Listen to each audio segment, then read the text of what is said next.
నిన్నటి రోజున TRS party వాళ్ళు చాలా మాటలు మాట్లాడారు. వాస్తవంగా పెద్దలు భూపతి గారు మాట్లాడుకుంటూ ఈరోజు ఇనుపరాతిగట్లు ఎక్కడో మొదలైనవి, ఇనుపరాతిగట్లకు అక్కడ డొంకలాగితే వేలేరులో ఇక్కడ ప్రజలు ఈ రకంగా మారిండ్రు, ఇక్కడ నాయకులు ఈ రకంగా అవుతారు. అసలు పార్టీ మీటింగ్ ఎక్కడ పెట్టిండ్రు ఫస్ట్ అనేది నేను అడుగుతున్నా.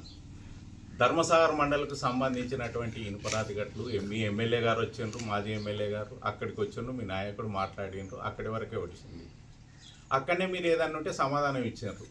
మీరు వచ్చి వేలేరు మండల కేంద్రంలో మీరు ప్రెస్ మీట్ పెట్టి ఇవన్నీ లాగుతూనే బయటకు వచ్చిందా?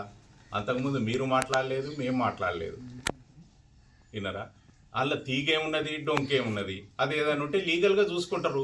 ఒకవేళ ఎవరి భూములు ఏందనేది ఈ రోజు కాకపోతే రేపైనా కూడా అది బయటపడతాయి కదా. దాని గురించి ఎందుకు మీరు ఇంత రాద్ధాంతం చేస్తారు అనేది నేను అడుగుతున్నా. అదేవిధంగా వారు మాట్లాడుకుంటూ నేను ఒక జాతిని ఉద్దేశించి, నేను ముదిరాజు బిడ్డను, ముదిరాజు జాతిని ఉద్దేశించి నేను వాళ్ళని కించపరిచే విధంగా మాట్లాడినాను అని చెప్పి అతను మాట్లాడుతున్నాడు. నేనేం మాట్లాడినా ఈ పత్రికా సోదరులకు తెలుసు, ప్రజలకందరికీ తెలుసు. ఏం మాట్లాడినాను? మా నాయకుడిని పట్టుకొని కడియం శ్రీహరి పోషించిన కుక్కలు అని చెప్పి నువ్వు మొన్న సందర్భంలో నువ్వు మాట్లాడినావు. నిన్న మాట్లాడిన ప్రెస్ మీట్ కంటే మొదటి దానిలో మా కుక్కలు అని చెప్పి మీరు కడియం శ్రీహరి కొందరు కుక్కలను పోషిస్తాను అన్నారు. ఎవరయ్యా నీ కుక్కలు ఎవరు? మీ జాతి నాయకుడు, మీ జాతి అంటే మీ పార్టీ నాయకుడు అన్నా కానీ మీ తెలుగు జాతిని నేనెందుకు విమర్శిస్తా? వాళ్ళు నాకు కూడా అవకాశం ఇచ్చారు, వాళ్ళ ఆశీర్వాదంతో నేను కూడా ఒకసారి సర్పంచ్నైనా. విన్నారా? నేను వాళ్ళని జాతిని అవమానించే అంత మూర్ఖుని నేను కాదు, నేను కూడా ఇంత చదువుకున్నా. నేను ఎందుకంట అందుకొరకు మీరు మాట్లాడినరు కనుక ఏమని మాట్లాడిన దానికి అంటే మీ నాయకులు ఆ రకంగా పోతారు, పోయిన కాడ తింటారు, ఏళ్ళు నాకుతారు అని చెప్పి గా రకంగా మాట్లాడినా అది కుక్కల జాతి మీదవుతుందా మాదవుతుందా అని చెప్పి నేను దాన్ని విమర్శించిన తప్ప నీ రాజకీయ లబ్ధి కోసం ఏదో మా ముదిరాజు బిడ్డను ముదిరాజు జాతి అందరికీ వర్తించేటట్టుగా మాట్లాడినరు అని చెప్పి మాట్లాడుతుండ్రు. అది సమంజసం కాదు. అది నువ్వు ఒక్కనే మాట్లాడతాను నీ ముదిరాజు బిడ్డలు. ఆ రకంగా నేనేమన్నా విమర్శించి ఆ రకంగా వాళ్ళకి అర్థం కానప్పుడు నా మీదకే తిరగబడి మాట్లాడతారు వాళ్ళు. అది మీరు అర్థం చేసుకోవాలని చెప్పి ఈ సందర్భంగా నేను మాట్లాడుతున్నాను. ఇంకొకటి, నేను గుడి డబ్బులు తిన్నా అని చెప్పి మీరు మాట్లాడినరు. గుడి అనేది నేను బొడ్రాయికి వాస్తవంగా కూడా నెల రోజులలోపు కత్తి సంపత్తు తర్వాత దీనికి ఒక కమిటీ వేసినాము అందరం కలిసి. ఆ కమిటీకి అధ్యక్షుడు ఉన్నారు. తర్వాత నేను ఒక సర్పంచ్గా నా బాధ్యత వహించిన నా ఆధ్వర్యంలో ఉండేటందుకు దాని కమిటీ ఉన్నది. దానికి రిటైర్డ్ 2 ఎంప్లాయీస్ ఉన్నారు, పాపయ్య సారు, బిల్లా పాపయ్య సారు, సుదర్శన్ సారు. ఎక్కడెక్కడ ఏ రోజు వసూలైన రసీదులతో యుక్తంగా ఎన్ని డబ్బులు వచ్చినాయి వాళ్ళకే అప్పచెప్పినాము. మళ్ళీ ఏ ఖర్చు అయినా కూడా మళ్ళీ ఆడ సంతకాలు చేసి ఈ ఖర్చుకు వాడుతున్నామని చెప్పి ఆ లావాదేవీలు మొత్తం చూసుకున్నది వాళ్ళే. ఈ రోజున వాళ్ళు ఇద్దరు కాదు, ఆ ఉన్న కమిటీ సభ్యులలో ఏ ఒక్కరు ఇట్లా ఒక పైసా తిన్నారు లేకపోతే వీళ్ళు గుడి డబ్బులు తిన్నారు అనేది ఉంటే నేను ఇప్పటికైనా కూడా బస్ స్టాండ్లోనే ముక్కు రాకుతా అని చెప్పి సందర్భంగా నేను తెలియజేసుకోండి. నేను దేవుని సమక్షంలో గుడి సమక్షంలో నేను మీటింగ్ పెట్టి నేను అదే చెప్పిన, ఒక్క గుడి పైసా అన్యాయంగా ఒక్క పైసా తిన్నా కూడా మేము దేనికంటే దానికి మాకు పుట్టగతులు ఉండేవి అని చెప్పి నేను మాట్లాడినా. నువ్వు భూపతిరాజు గారు నువ్వు మాట్లాడినావు. నీ పెద్దమ్మ గుడి గురించి నువ్వు 1,00,000 రూపాయలు చెంద రాసి ఒక్క పైసా ఇయ్యని చరిత్ర నీది. విన్నరా? పెద్ద విగ్రహాలకు ఆర్డర్ ఇచ్చి చిన్న విగ్రహాలు పెట్టింది నువ్వు. నేను గుడి సొమ్ము తిన్ననా? ప్రజలకు మొత్తం తెలుసు, మీరు అనుకుంటున్నారు. కానీ నువ్వు ఏదో నటిస్తే ఆ నటన ఎప్పటికీ నిజం కాదు. ఏ ఒక్కరిన ననమన్నది? నేను గుప్త నిధుల గురించి నేను నాకు ఒక బండిలో ఒక జేసీబీలో నా వాటా ఉంటే దాన్ని మేనేజ్ చేసేటోళ్ళు వేరే ఉండే. వాళ్ళు మేనేజ్ చేస్తా అంటే వాడు ఎక్కడికి కిరాయి పంపుతాడు, వాడు ఏం చేసుకుంటాడో నాకు తెలియదు. 10 కార్లు ఉంటే ఏ కారు ఎక్కడికి పోయింది, ఏం కిరాయి పోయింది అనేది నాకు అనవసరం. నేను ఒక ఓనర్ను, పార్ట్నర్ను మాత్రమే. దాని గురించి నన్ను ఎదుర్కోలేక నా మీద ప్రెస్ మీట్లు పెట్టి గుప్త నిధులకు ఈయన పోయిండు అని అంటే నేనేమన్నా అక్కడ గుప్త నిధుల దగ్గర కనపడ్డానా? లేకపోతే దానికి వాళ్ళ మాజీ ఎమ్మెల్యే గారు రాజయ్య గారు కూడా దాని వెనుక ఎవరున్నారో నేను మొత్తం లాగుతా, నేను చేస్తా వాళ్ళందరినీ బయట. ఏమైంది రాజన్న? బయటకు తీయలేదు. అదే ఒక రోజు నేను రాజన్న ఏందే గుప్త నిధులకు గంత నీచున్నా, నేను గుప్త నిధులు ఎట్లుంటాయి అవి, వాటి గురించి నేను అంటే లేదు మల్లన్న అదంతా ఏం లేదు, అక్కడ లోకల్ లీడర్ల ప్రోద్బలంతో నేనే మాట్లాడిన తప్ప ఏం లేదన్నారు.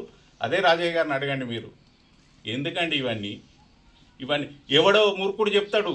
ఆర్టీఐ కింద నా దగ్గరికి వస్తే నేను కాలు పట్టుకున్నట్ట బతిలాడి వాడిని ఆపినట. నేనంతా లంగతనం దొంగతనం చేస్తే ఎవరు ఊకోరు. మీరు విలేకరులు ఎందుకున్నారు? మీరు ప్రశ్నించేటందుకే కదా. నేను తప్పులు చేసేది ఉంటే ఇప్పుడు ఉన్న తప్పులని మీరు ఎదిరిస్తలేరు వాస్తవంగా కూడా. ఇవాళ అన్ని రకాల మీరు మాట్లాడుతుంటారు, అన్ని రకాల మా అన్ని చూస్తున్నారు, రాజకీయ నాయకుల చరిత్రలన్నీ చూస్తున్నారు, చెప్తారు. ఎక్కడ నేను అక్రమంగా పనిచేసిందంటే 5 సంవత్సరాలలో మీరు చేసినారు, మేము అభివృద్ధి చేసినామని చెప్పి మీరు ఇవాళ మీరు చేసిన గ్రామ పంచాయతీ తీర్మానాలకు విరుద్ధంగా బడి గోడలు గులగొట్టినారు. ఇవాళ కూడా ఆ బడి గోడలు ఎందుకు గులగొట్టినారు అనే సంజయ్సి కూడా ఇవాళ మీరు విన్నరా? ఇప్పటికి మీ నామ్స్ ప్రకారము ఎంత ఉండాలో దానికంటే సైడ్కు డ్రైనేజ్ కట్టినా కూడా పోతే కూడా మనకు ఆ గోడ డిస్టర్బ్ కాదు. మీరు ఎవరి అనుమతితోని ప్రైమరీ స్కూలు బిల్డింగ్లన్నీ మీరు కూలగొట్టినారు. అది మీరు విలేకరులు మీరు ప్రశ్నించరు.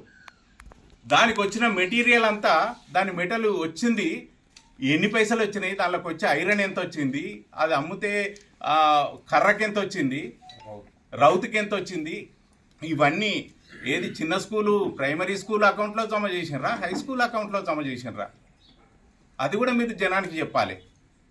ఈరోజు మేము ఊకుంటా అంటే ఎందుకులే పోనీలే అని చెప్పి అంటే మీరు దీన్ని డెవలప్ చేస్తారు. మీరు కనీసానికి ఊరును డెవలప్ చేసేటోళ్ళు ఉంటే నేను ఒక్కటే ప్రశ్న అడుగుతున్నా. ఈ చుట్టుపక్కల రాజిరెడ్డి గారు కూడా మల్లికుదుల సర్పంచే. ఈయన గ్రామ పంచాయతీ పరిధిలో గ్రామ పంచాయతీలో ఎన్ని పోయినాయి, ఎన్ని పెన్షన్లు కొట్టుడు పోయినాయో ఒక్కసారి ఆయన అడగండి. మీరు సమర్థులైతే, మీ సమర్థమైన నాయకత్వం అయితే 50 మంది పెన్షన్లు పోతాయి. దేని కొరకు దానికి సమాధానం ఒక సర్పంచ్గా నీకు బాధ్యత ఇచ్చిండ్రు, ఒక ఎంపీటీసీగా నీకు బాధ్యత ఇచ్చిండ్రు, నువ్వు చేసింది ఏంది? వాళ్ళని కనీసానికి పోకుండా వాళ్ళని అడ్డుకుని ఏ కారణం చేత మమ్మల్ని తీసేస్తారు? ఏ ఊళ్ళో మన ఊళ్ళనే పోతాయా?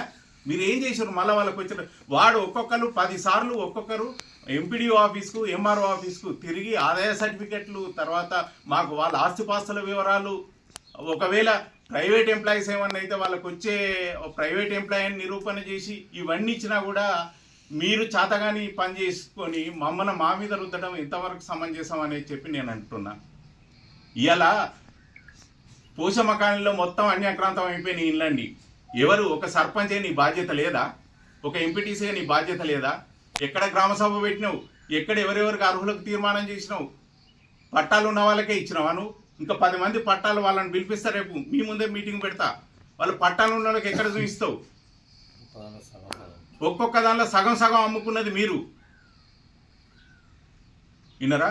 ఇవన్నీ చేసుకుంటూ నేను ఎక్కడ ఉన్నట నా గుప్త నిధులట ఏదే ప్రూఫ్ చేయలేదు. మీనే ప్రూఫ్ చేస్తా. మీ అసమర్థతతో కాలనీ అంతా ఏం పోయింది, గోడలు ఎట్లా గొలగొట్టినరు, సలాకలు ఎట్లా అమ్ముకున్నారు, ఎవరెవరితోని రౌత్ ఎట్లా ఎవరెవరితోని కమిట్మెంట్ అటు జరుగుతాం ఇటు జరుగుతాం అని చెప్పి ఇవన్నీ.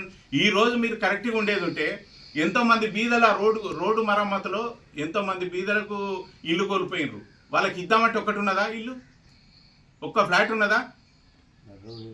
సర్పంచ్ని అడిగితే ఎంతో మంది పోయి మాకు పట్టాలు ఉన్నాయి ఇవన్నీ ఉన్నాయి అని చెప్పి అడిగితే నాకు తెలియదు, వాళ్ళకే అడుక్కోపోయి అంట. అదా నీ నాయకత్వం?